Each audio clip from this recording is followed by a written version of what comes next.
good morning po sa ating lahat. Sa ngayon po ay gagawa po tayo ng tinatawag na adong man ito sa Bicol. Yung parang yung candy, nayari lang sa lahat gatas, purong gatas. So ngayon, kasi dito sa Kuwait, meron ditong free na gatas na mura mo lang magagamit. Ito, government milk ito. So, parang ipapadala ko kasi sa Pinas kasi ang anak ko ay hindi ko umiinom ng gatas. So, gagawan ko siya ng candy para makakain siya ng gatas. So, ito na po, may nilagay na ako. Ang ano lang po nito ay condensed at saka powder. Lahat po ay milk. So, wala pong ibang ihahalo ako. Yung maliban na lang yung sa mga commercial, minsan hinahaluan po nila yon ng mga harina. Pero dahil po ito ay homemade, puro lang po tayo gatas. Okay? Papakita ko po sa iyo kung ano ang texture na dapat nating ma-achieve para po makagawa po tayo ng candy. So, buhos-buhos lang. Lagay lang natin ang ating gatas na ubos ko na po itong condensed milk.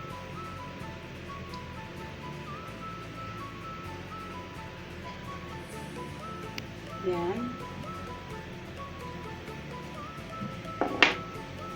Ihalo-halo lang po natin.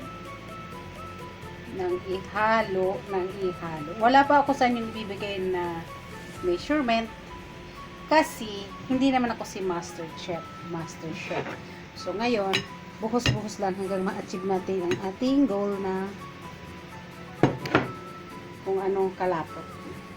Achieve natin na palang po tayong gumagawa ng dough. Ganyan na po siya. Yun na po, wag nyo masyadong ika-dry kasi pag tumatagal po siya is lalo pa po siyang nata-dry. So a little bit moist pa rin. Ganyan lang. Wala po siyang ibang ingredients, yung dalawa lang po na klase na ingredients na nakita.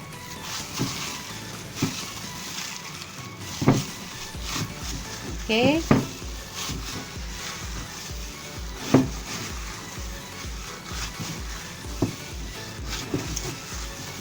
Para lang po lang kayong gumagawa ng tinapay.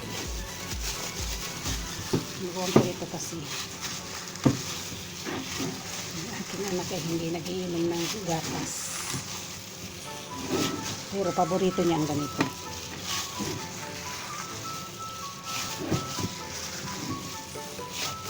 Okay. Ngayon, depende na sa inyo kung anong size ang gagawin mo. So ngayon, ang gagawin ko is bilog-bilogs.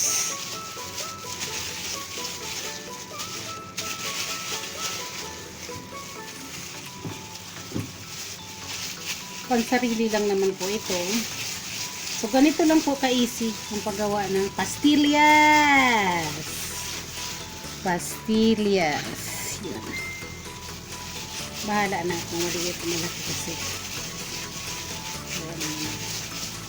Sige na, i-post mo.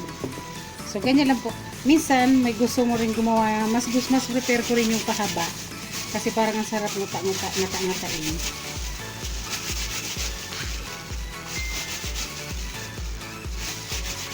Yan. Ito masarap din itong ngata-ngatain. Basta make sure kasi papa-air cargo ko to.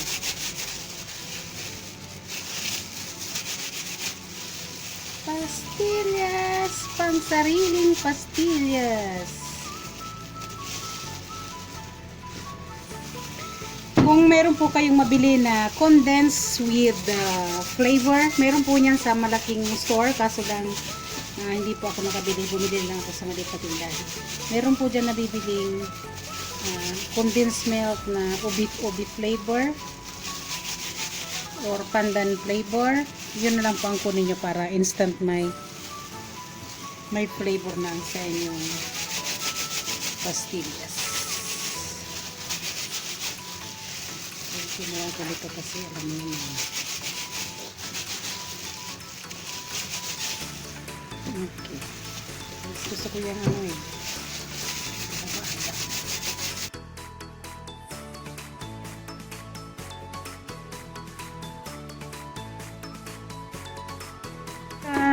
ito na po. Tapos yung isang batch, ito na siya. Nakapak. At makakarating ito sa Pilipinas sa aking pinakamamahal na uniko-iho dahil hindi siya umiinom ng gatas. Di ko alam, baka masama sa tiyan. So, another way to give them the nutrients from the milk is make a candy. As long as homemade po, para make sure na wala kayong ihalong ibang ingredients dito tulad ng mga binibili natin sa mga tindahan. So, ito na po ang aking finished product.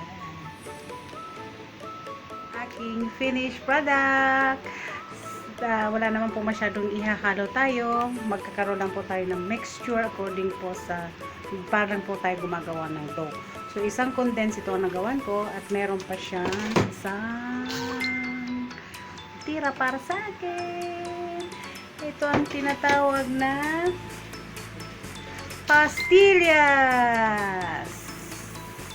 Thank you very much for watching this for easy way, very easy, as in so easy, but I just want to give you this information. Thank you very much for watching, and sana po ay nagustuhan nyo. God bless. Chup chup ma.